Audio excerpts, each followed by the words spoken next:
here in Ventura County. Rather, I'm referring to communities all across the world. We have provided media releases for you all with contact information for our investigative unit and our public information officer team. To members of the public who were at the event, if you have videos or photos of the incident, we encourage you to provide those to our office. You can remain anonymous if you choose to. We have established user-friendly links to upload the footage. With that being said, I will now introduce you to the Sheriff of Ventura County, Jim Freihoff.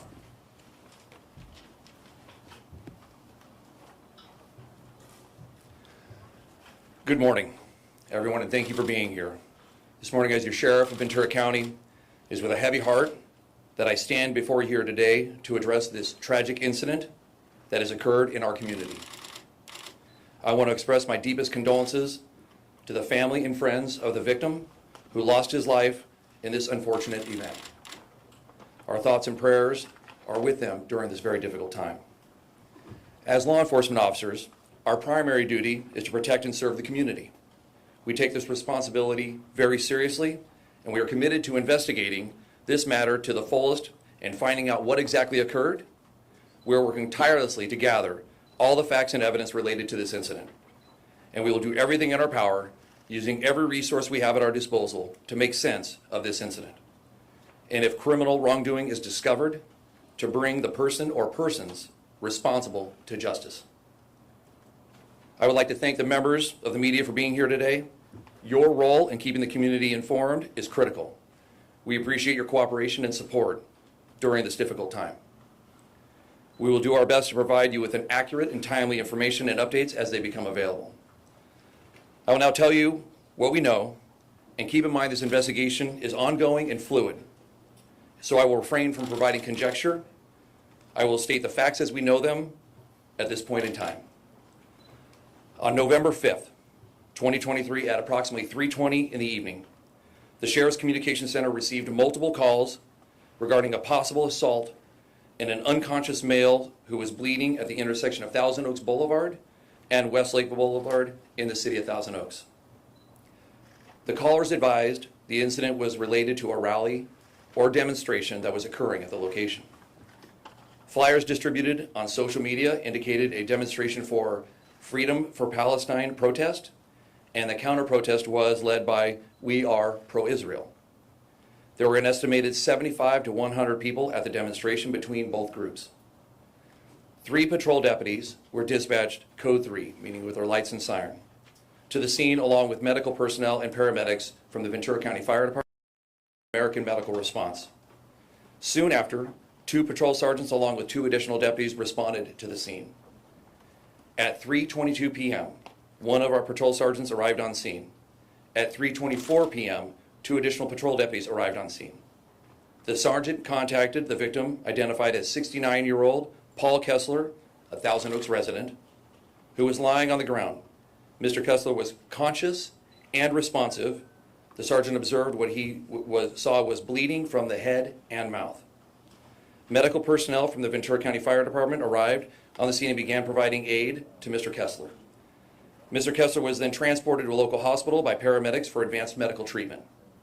Mr. Kessler remained conscious while being transported to the hospital. The suspect was identified, willingly remained at the scene, and was interviewed by deputies. The suspect was cooperative and indicated he was involved in an altercation with Mr. Kessler. The suspect further stated that he was one of the reporting parties who called 911 requesting medical attention for Mr. Kessler. Several witnesses were contacted at the northwest corner of the intersection where the Shell gas station is located, and they were interviewed. These witnesses providing conflicting statements about what the altercation and who the aggressor was. Some of the witnesses were pro-Palestine, while others were pro-Israel. During the investigation at the scene, deputies determined that the altercation with Mr. Kessler, he fell backward and struck his head on the ground. What exactly transpired prior to Mr. Kessler falling backward isn't crystal clear right now. At 4:02 p.m., a deputy and a sergeant arrived at Los Robles Hospital where Mr. Kessler was being treated. Soon after, the deputies still at Westlake Boulevard and Thousand Oaks cleared the scene. Mr. Kessler was listed as being in critical condition by Los Robles Hospital staff. However, he was still conscious when contacted by deputies at the hospital. At 5:32 p.m., the deputies at the hospital cleared the call and documented the incident pending follow-up investigation by detectives from the Thousand Oaks Police Department. On November 6th, at approximately 2:43 a.m., the Sheriff's Communications Center received a call from the hospital staff in reference to the earlier incident involving Mr. Kessler. At 2:53, a patrol deputy and sergeant arrived at the hospital and were told that Mr. Kessler had succumbed to his injuries. At 3 a.m., investigators from the Major Crimes Bureau were notified of the circumstances surrounding Mr. Kessler's death, and they immediately launched an investigation. The Ventura County Medical Examiner's Office was also notified and sent an investigator to the hospital. Mr. Kessler's body was later transported to the Ventura County Medical Examiner's Office, where a subsequent autopsy was performed. I will defer any comments regarding the autopsy results to Chief Medical Examiner for the Ventura County Medical Examiner's Office, Dr. Young, who will provide a statement shortly. Yesterday afternoon, detectives obtained a search warrant for the suspect and the suspect's residence. At 4:58 p.m., detectives conducted a traffic stop on the vehicle driven by the suspect in the city of Simi Valley. The suspect was detained and until the completion of the search warrant, and he was released at 6:15 p.m. During the detention of the suspect, detectives executed a search warrant at the suspect's residence in the city of Moorpark. I cannot comment on the results of that search warrant as the investigation is ongoing. Investigators have not ruled out the possibility of a hate crime, and this is being investigated as a homicide. Investigators from the Sheriff's Major Crimes Bureau and the Thousand Oaks Investigations Bureau are committed to continuing to locate and interview witnesses to the event or individuals who were present or nearby that might have helpful information to provide. It is our understanding that Mr. Kessler, a U.S. citizen who practices the Jewish faith, was at the event supporting Israel. The suspect in this case is a 50-year-old who resides in Moorpark and was at the intersection advocating for Palestine. We understand that the war in Israel and Gaza has led to an increase in hateful and threatening rhetoric, and we want to assure the Muslim and Jewish communities that we stand with them both during this difficult time. The Ventura County Sheriff's Office remains committed to protecting the rights and safety of all members of our community, regardless of their race, religion, or ethnicity. To this end, we have increased patrols around mosques and our Muslim community centers and Jewish houses of worship. We also work closely with our religious leaders in our community to provide support and assistance as needed. The Ventura County Sheriff's Office and law enforcement in general play a critical role in preserving people's fundamental right to peaceably assemble and in facilitating demonstrators' safety and security as they exercise their First Amendment rights. The Ventura County Sheriff's Office is requesting assistance from public regarding the ongoing investigation. Anyone who witnessed or has knowledge of the incident or who was present at the demonstration is encouraged to contact our agency. We have provided the media with a release with the contact information for our investigative unit as well as our press information officer team. Those who wish to remain anonymous can certainly do so by contacting Crime Stoppers at 1-800-222-TIPS or 8477. Those who may be in possession of video footage or photographs of this incident can also remain anonymous by using the link we've provided to the media here today. During this time, we urge you to remain calm, peaceful, and patient. We understand that you may have questions and concerns, but we ask that you allow us to conduct our investigation, and we will provide updates as soon as we can. We also ask that you refrain from spreading rumors or spreading misinformation on social media or other platforms, as that can not only hinder our investigation, but it can cause unnecessary panic in our community. In conclusion, I want to reiterate that safety and well-being of our members of our community are the utmost concern to us.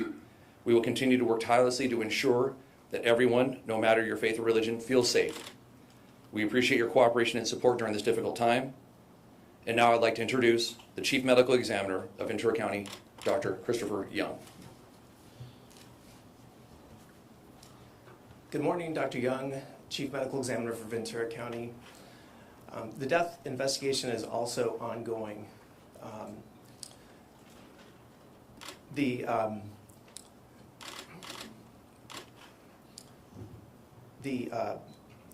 death of this 69-year-old Paul Kessler was admitted to Los Robles Regional Medical Center on November 5th at 15:53 hours. Diagnostic studies at the hospital included a CT scan, which demonstrated intracranial injuries which included swelling of the brain and hemorrhage surrounding the brain. Mr. Kessler's condition continued to deteriorate, and death was pronounced on November 6th at 1:10 a.m. An autopsy was performed on the morning of November 6th. The autopsy demonstrated non-lethal injuries to the left side of Mr. Kessler's face. Additional injuries included injury to the back of the head. These injuries are consistent with and typical of injuries sustained from a fall. Internal injuries also were consistent with a fall, which included skull fractures, swelling of the brain, and bruising to the brain. The cause of death has been certified as blunt force head trauma. The manner of death is homicide. The manner of death is a medical legal determination. A manner of death of homicide does not indicate that a crime has been committed. This is a determination that is made by the district attorney's office.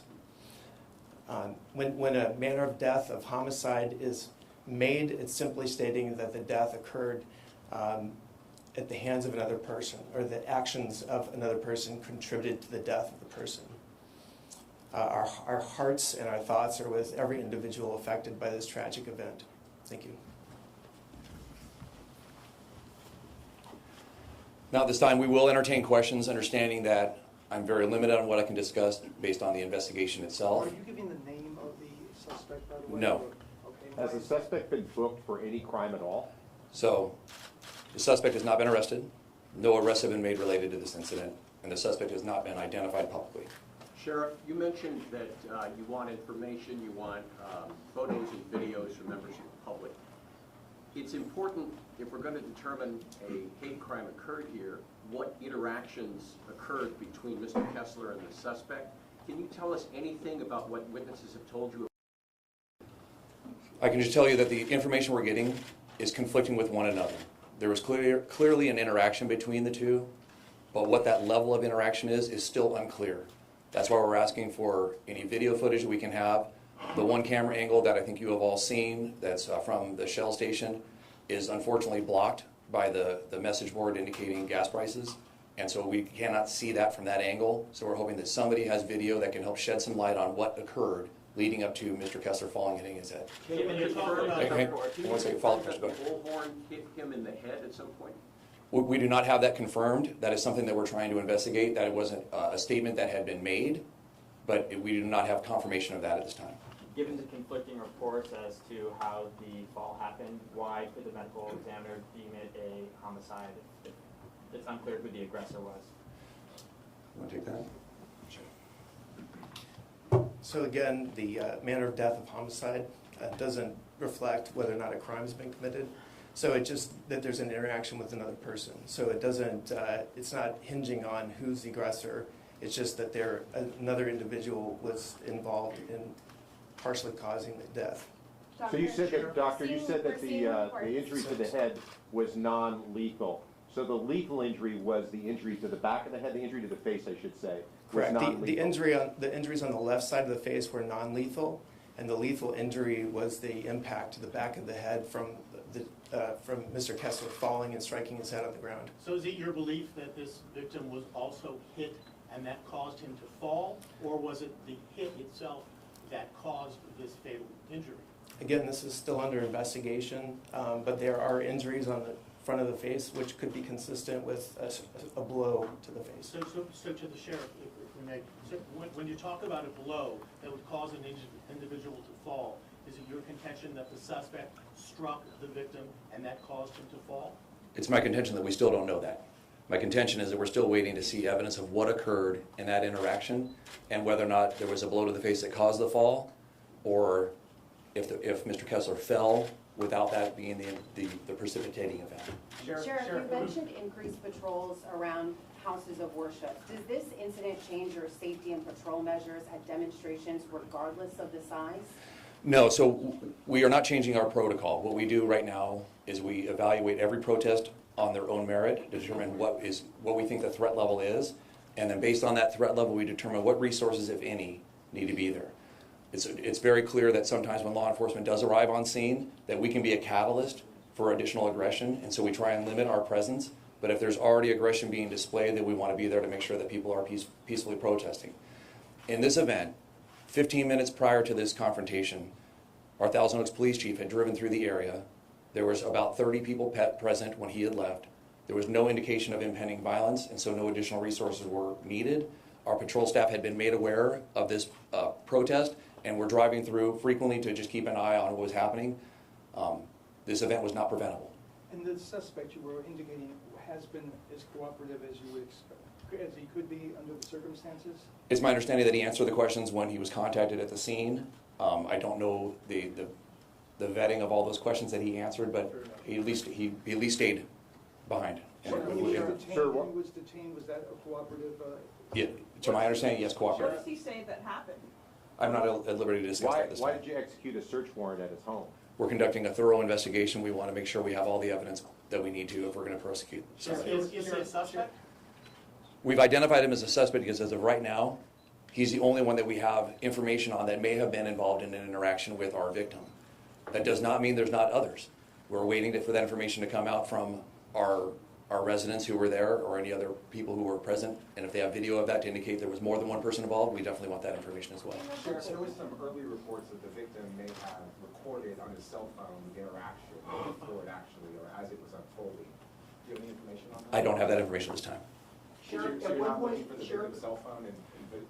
It's my understanding our investigators are working on that, and I don't have that information to disclose at this time. Sheriff, at one point it looked like the two groups were on opposite sides of the street. Did they intermingle at one point, or how did they come in contact? To be honest, I don't know that information either. I don't know if he was one corner or two corners that were occupied by one group, or if they were all commingled the entire time. We don't have that information. Can you talk a little bit about what that corner had been like, or if there have been previous rallies or demonstrations there, and just give a little bit of color about what that's been like either the past few weeks and previously? Because from what I understand, that was a place where there have been some Trump rallies and other sorts of political demonstrations. Yeah, because of the volume of traffic that's at that intersection, it tends to be a fairly popular intersection to have protests of any number of things. For this conflict that we're facing right now, there had been 3 prior events at this location in Thousand Oaks, 2 at the location. This event would have been the 3rd one at that intersection. We've had 21 protests countywide since October 7th. This was the only one so far that has had some type of violent encounter at all. Were there permits for? There's no permits required. This is a First Amendment protected activity, and oftentimes our protesters use the crosswalk to make their voices heard and be seen. And so when you ask about if they're intermingling between sides, they're using their crosswalk to be seen, and so that interaction is likely to occur. Sheriff, at any point did you recover a megaphone from this suspect? Do we recover what? A megaphone, Oh, bullhorn? I don't have information on that. I apologize. Are there any priors on the suspect? I'm not at liberty to discuss it this time. And were there any other confrontations or disturbances between the two groups beyond the normal yelling and against each other? I don't have any information about any other conflict other than one group who is pro-Israel and one who is pro-Palestine. As far as physical confrontation? No, we don't have any indication that there's been any prior physical confrontations between anyone. And as far as both of the organizations that were having their events out there, publicly stated on their social media was to have peaceful protests and to not engage in counter-protests. Did the suspect and Mr. Custom, did they know each other in the area? Did they have ever met before? I don't have information if they've met before, if they knew each other prior. Can you give us a little Any information if in fact the suspect was carrying a megaphone, or if a megaphone was used to strike the victim? I don't have that information at this time. That I've heard that, and I think the medical examiner has said that the injuries on the face could have been caused by a megaphone, but I don't have the information of what he had on him at the time. Do you have a sense of the relative size of the two groups? I mean, was there one side that was significantly larger? Some of the videos shown that there's was maybe more pro-Palestine protesters or demonstrators. I don't have that information. I apologize. Sheriff, how much information was the victim able to share with you from the hospital? I'm not at liberty to discuss that part of the investigation at this time. Was he able to walk you through what happened and give you some? I don't have that information this time. All right, we'll take 2 more questions and then we're going to wrap. Sure. 2 more questions. Sheriff, what? Sheriff, do you have any information on who instigated the confrontation? No, we do not. And Sheriff, you mentioned that, Last question. that you allocate resources based on an assessment of the threat level. Had you made an assessment prior to this, and how is that assessed? Yeah, so this assessment was done. We reviewed it, and like I said, everything on social media was this was going to be a peaceful protest, even though we were going to have opposing sides, but we had not had any issues previously. There wasn't any indication that this was anything more than that. So our presence was simply having our patrol officers drive by and monitoring it. And like I said, our chief had drove by because he was aware of it as well, just to make sure that it wasn't turning into something that required more attention. Thank you all for coming. Appreciate you.